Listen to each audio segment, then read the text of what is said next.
Well, hi guys. Coach Jerry here at the Protocol in Tucson, Arizona, and I'd like to welcome you to a new segment that we're doing on this channel called the Whiteboard. The Whiteboard is very similar to Coach's Corner, except instead of talking about exercises, we're going to be talking about big picture principles. Now, there's a couple reasons we're doing this. Number one, for the students that are already training here with us, it's going to give them the ability to go back to these videos and kind of review some of the big picture principles that we believe here. Helps people to understand better why we do the things that we do in the way that we do them. Also, there's a lot of you guys that follow us on YouTube, and I'm hoping that some of these videos will help you in your own program design and help you better design your training programs for yourself wherever it is that you're training. So with that out of the way, let's go ahead and get started. We're going to take you back to your 7th grade health class. We're going to talk about the 3 energy systems in your body. We're going to talk about what they do, why it's important to understand what they do and how they work, and what this means for your training. So I'm going to go ahead and put a graph up here. And on this side of the graph, we're going to call this side the power side. And this side we're going to call distance / duration. In other words, power and time. The energy system that I'd like to start with today is your aerobic system. The aerobic system goes right here.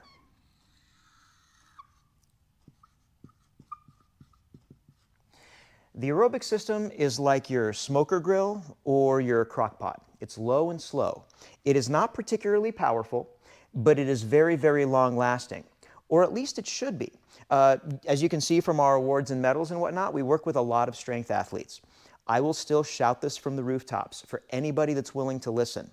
If you do not have a nice wide base of aerobic capacity, you are missing out on a key component to your performance and your overall health. You should be able to run. I like to use the example of, say we're going to go and take a walk outside. We're filming this in Arizona in the summer. It's a little too hot, but nonetheless, let's say we wait till for the sun to go down. We should be able to take an hour, 2 hour, maybe longer walk at a pace that we can maintain conversation at. So this is not an intense walk. This is just a light hike. You should be able to maintain that for very, very long periods of time without being spent. If you're not able to do that, I would highly encourage you to work on your aerobic health. This might just mean something as simple as walking for 30 to 60 minutes a day. It really does some pretty amazing wonders for other aspects of your training. A good aerobic base helps your body to recover during sets of heavy exercise, and a plethora of other things that we're not going to get into today. The aerobic system is low and slow.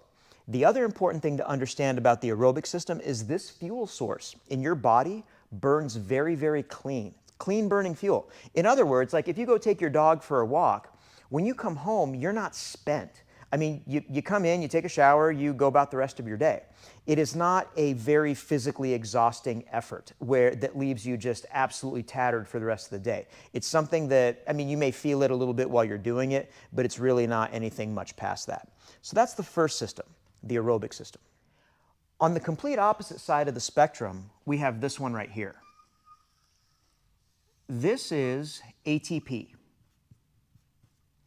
ATP is adenosine triphosphate. Now, I'm trying to keep this video short, so I'm going to give you the summarized version. It's exactly what it sounds like it is. It's 3 phosphates. As Pavel so eloquently puts it, the first 2 phosphates are on a need-to-know basis, and you and I don't need to know. The 3rd phosphate is the creatine phosphate. Creatine phosphate is your rocket fuel. This is a maximum power effort, very, very short lasting. Creatine phosphate, this energy system drops off in your body precipitously after about 10 seconds. So we're looking at this is like a 50-yard dash, 3 very heavy squats, a 1 rep max deadlift. These are your big lifts that require big amounts of power, but do not last very long at all. The other important thing, we were talking about the fuel burning here. ATP burns very, very clean in your body. If you did a set of 3 heavy squats and you rested for, say, 3 to 5 minutes, and then you did another set of 3 heavy squats and you rested for 3 to 5 minutes, and you did another set of 3 heavy squats and you went home. When you come home, you would not be spent. You'd feel like you did something, especially if they were very heavy, but it does not completely annihilate you the way that the other one that we're going to talk about here would. So very clean burning, very clean burning. The other thing that's important about these two systems is these are fat-burning systems. They primarily rely on fat as the fuel source. So that's the other side of the spectrum, rocket fuel, hot and fast.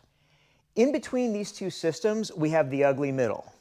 So here we have this box, and this is your glycolytic system. Your muscles in your liver store enough glycogen for, it really depends on the intensity of the activity. If it's a really, really intense workout, it may be something like 20 to 25 minutes or so. And then of course that varies greatly depending on what physical activity you are doing. The glycolytic system is not particularly powerful and it's not particularly long lasting, but it does serve a very important between 3 heavy squats and going for a 2-hour hike. We need the glycolytic system. However, this fuel source burns dirty. This is diesel fuel. When these are the high intensity interval workouts where you're really feeling the burn. And when you're training your glycolytic system, you're dumping a lot of toxic waste into you're dumping ammonia, free radicals, lactic acid. There's a bunch of toxic junk that you're dumping into your system when you train like this. So this is I guess an example of this would be like your pop HIIT, the high intensity interval training, your CrossFits, your gyms that have theories about fruit. These are all examples of these really, really high intensity workouts.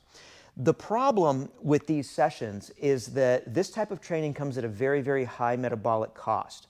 Again, as I mentioned, you're dumping all kinds of toxic waste into your system when you're doing this. So one of the frequently asked questions here is, if this is so terrible for you, why is it so popular? Well, I have a quote over here from Oscar Wilde, which is, everything popular is wrong. But it's not really the case. In our system, we do have some glycolytic work that we do in our training program. Some seasons of training have a little bit more than others, but generally speaking, if you train here, say about 3-4 times a week, you're going to see a couple of these a month. So not very often. Now, somebody might ask, Jerry, if these are so terrible, why do them at all? Well, the answer is sometimes life is glycolytic. So there are times in life where you need to have this energy source developed reasonably well to be able to respond in a situation that requires a lot of glycogen. And sometimes there are sports that we enjoy. Sometimes there are stressful situations where we have to act quickly, but it's a sustained effort that lasts longer than 10 seconds. In other words, you need it. So by training a little bit of it, in here we like to say salt and pepper, just a dash. By having a little bit of this in your training, you train your body how to produce the necessary baking soda to neutralize all that acid. So a little bit is okay, too much is really, really bad. And the older you are, the less able you are to recover from those really nasty feel the burner of a workouts. So that's the reason why we generally don't recommend that style of training in here. So why am I sharing this with you? Now, there's some nuance in here that I really don't want to spend too much time talking about. Luckily, my YouTube channel is really small, so there's not going to be a bunch of folks in the comment section going, well, actually, when you're doing aerobic work, you're using a little bit of ATP, and when you're doing, and also a little bit of glycolytic, and when it's glycolytic, it's ATP, blah, blah, blah, blah, blah, blah, blah. Yeah, I get it. Whenever you're moving your body, you are using a little bit of all 3 systems. Now, that may be accurate. It's just not particularly helpful for when you're trying to design training programs. This is more of a big picture principle to understand how your body works. So yes, you do burn all 3 systems almost regardless of what activity you are doing. My beef, and the reason we spend so much time here on ATP, is one of the most neglected variables of training that most people really struggle with and really don't do very well is rest. Most people think, oh, if I rest, 60 seconds in between exercises, I'm doing it right, yeah? Like feel the burn. In order to train ATP, this requires about 3 to 5 minutes of rest in order for that creatine phosphate to return to at least 80% in your body where that energy system can be redeployed. If you are not resting that much and you're just going after your next set and your next set and your next set, you're now in the glycolytic zone. And notice how much less powerful this is. People who train exclusively the HIIT style of training, they all have one thing in common. They're not very strong, or just not as strong as they can and should be.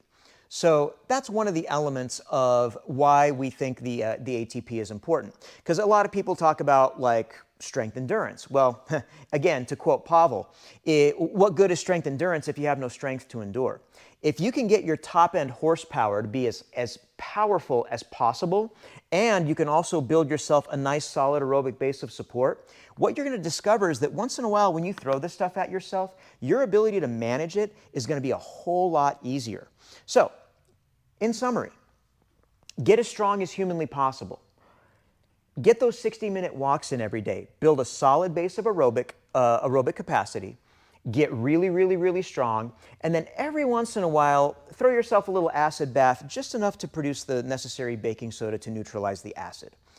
If your training looks completely different from this and you're over the age of 40, this is like I said, the juice is probably not worth the squeeze, and it's just a matter of time before you'll start to feel the burn and possibly even burn out. So if you want to be able to continue to be strong, agile, and be able to do the activities that you enjoy for many, many more decades, I highly recommend limiting your HIIT work as much as possible. So that's what I got for this segment of Whiteboard. I hope you guys enjoyed. We'll catch you again next time.